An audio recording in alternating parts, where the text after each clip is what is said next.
Oh, Imene Trabelsi is a spokesperson for the International Committee of the Red Cross Near and Middle East region, and she joins us now live from Beirut. Welcome to the programme.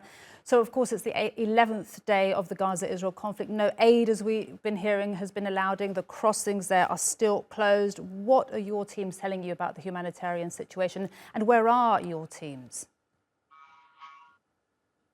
Thank you for having me. Unfortunately, I think that I'm not going to add much in comparison with what your reporter just stated. He painted a very realistic image of what is actually happening in Gaza in terms of deterioration of humanitarian situation. Health sector is on the verge to fully collapse. Civilians have spent yet another night of terror. Without shelter, without access to food, without access to all basic needs. The water sector is not functioning properly, and therefore civilians are right now confronted with a water and sanitation challenge. Assistance must be channeled, further assistance must be channeled as soon as possible in Gaza, as we are facing quite a catastrophic humanitarian situation right now. All basic needs are not met. Not being met by population. For the International Committee of the Red Cross, over the past 11 days, we've been supporting. Our teams are still on the ground. We have around 100 staff members on the ground, and we are trying to bring in additional staff as soon as they're allowed to enter the Gaza Strip. We're bringing in surgical team in addition to support of additional health staff as well, and that's in order to support the efforts of the health authorities. As at the moment, the reports that we are getting is that the health sector is beyond overwhelmed.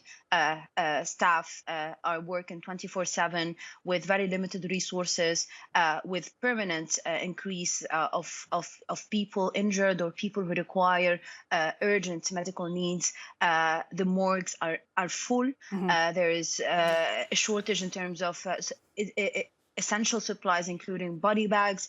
The situation is quite alarming on so many levels. Indeed. Amen. And yes, and just to quote Nizar, as he said, such a poignant phrase there is no room left in the morgues right now. I mean, that just says it all.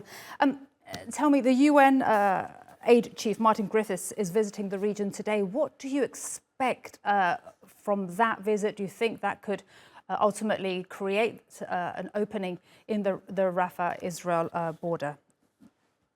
We know that whether that be the UN or other humanitarian actors such as the ICRC, we are all exploring all avenues to bring in additional aid as fast as possible.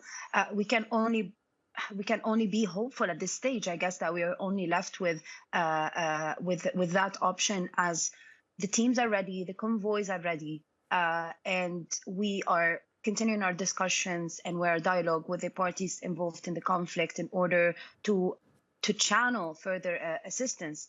The rules of war are not optional. They're quite clear when it comes to providing basic assistance to civilians in such circumstances. And therefore, we urge all parties in the conflict, whether that be in the bilateral dialogue or also in our public statements, that there is a need that civilians are protected, vital infrastructure is protected, aid workers are protected, and that population still have access to their basic needs in such circumstances. Unfortunately, today, what we're seeing in Gaza is that civilians are not being able to meet their basic needs, or they're not being able to get a proper shelter, to access food, to have milk for their babies. The situation is beyond alarming at this stage, and it's the responsibility of the parties to the conflict to fulfill their obligations, their legal obligation under international humanitarian law when it comes to protecting civilians. And have you ever seen a situation like this where even aid cannot get through a border crossing like this into a conflict zone, even the International Committee of the Red Cross and the Red Crescent? I'm going to keep my intervention focused on Gaza, and let me tell you that over the years, and due to 16 years of restrictions on movements and goods, Gaza was already witnessing quite a severe humanitarian high humanitarian needs. 8 out of 10 people in Gaza were already relying on some form of humanitarian assistance. And it's very important to flag that that pre-existing state of vulnerability plays a major role into how fast the deterioration of humanitarian conditions are happening.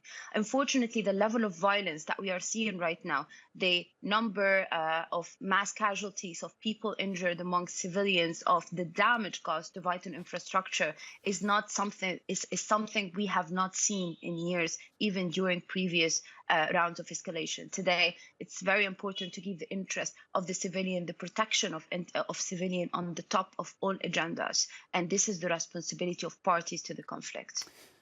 Imene Trabelsi, thank you so much for speaking to us, spokesperson for Near and Middle East at the International Committee of the Red Cross. Really appreciate your insights.